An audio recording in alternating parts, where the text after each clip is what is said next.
Abanditsi banditse Bibiliya, ibyo bandikaga babikuraga he? Ni iki cyababwiraga ko ari byo bakwiye kwandika? Iyo niyo ngingo tugiye kuganira kuri uyu munsi. Ibintu byanditse muri Bibiliya, abanditsi babyanditse babikuraga he? Dore ko ubushakashatsi bugaragaza ko Bibiliya ari cyo gitabo cya mbere cyahinduye imbaga y'abantu benshi ndetse n'ubuzima bw'abantu benshi. Nkaho ibyo bidahagije, bigaragazwa n'uko ari nacyo gitabo cyacapwe inshuro nyinshi mu mateka y'isi. Hanyuma se icyo gitabo gitangaje bene ako kageni, abanditsi bacyanditse babwirwaga n'iki ibyo bakwiye kwandika? Muri iyi video tugiye kurebera hamwe uburyo bubiri abanditsi bakoreshaga mu kwandika Bibiliya, cyangwa se aho bakuraga ibyo bandikaga. Tudatinze rero, reka tuhite tubyinjiramo n'ikintu cya mbere. Ese utekereza iki ku kuba tubona muri Bibiliya igitabo cya mbere rwose kibanza cyanditswe n'umugabo witwa Mose, tukabona ari uri kutwandikira tubwira uburyo Imana yatangiye irema isi, tukabona uburyo Imana ngo yaremye umuntu, uburyo Imana ngo yashyizeho izuba ikarema inyanja n'ibiki byose. Uwo Mose yari atarabaho. None ibyo bintu yabikuraga ko atarariho? Uwo muntu wa mbere Imana yaremye ko atari na Mose, ibyo bintu yabikuye? Icyo nicyo kintu cya mbere. Ingingo ya mbere igaragaza aho abanditsi ba Bibiliya babikuraga, ahambere ni icyitwa revelation, cyangwa se ihishurirwa ryavaga mu byo Imana iri kwibwirira umuntu directly, cyangwa se ako kanya, nta bindi bintu biri ku ruhande ngo umwanditsi yongeremo udutekerezo twiwe cyangwa yongeremo utundi tuntu n'utundi. Icyo nicyo cyitwa revelation. Imana yaraza ikabimuhishurira, akamera nk'uri gukoporora.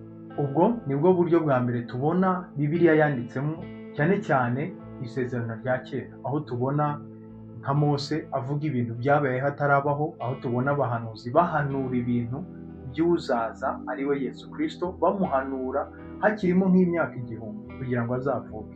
Ni ukuvuga ngo uburyo bwa mbere tubonamo Bibiliya yanditsemo ni uburyo bw'ihishuriro, aho Imana iguhereza ibintu byose, ikaguterurira ikaguhereza, hanyuma umwanditsi nawe agaterura iby'Imana yamubwiye akabyandika.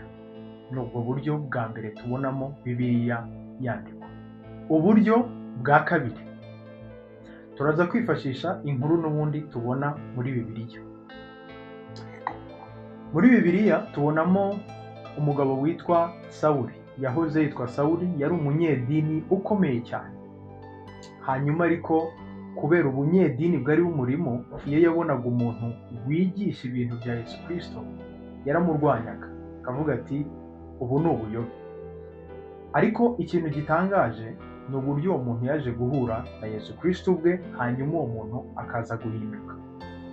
Mu kuza guhinduka yaje no guhindurirwa izina. Ni umwe mu ntumwa zidasanzwe zakoze ibintu bitangaje, dore ko iyo usomye Bibiliya neza ubona ko 2/3 by'isezerano rishya byanditswe n'uyu mugabo witwa Pawulo.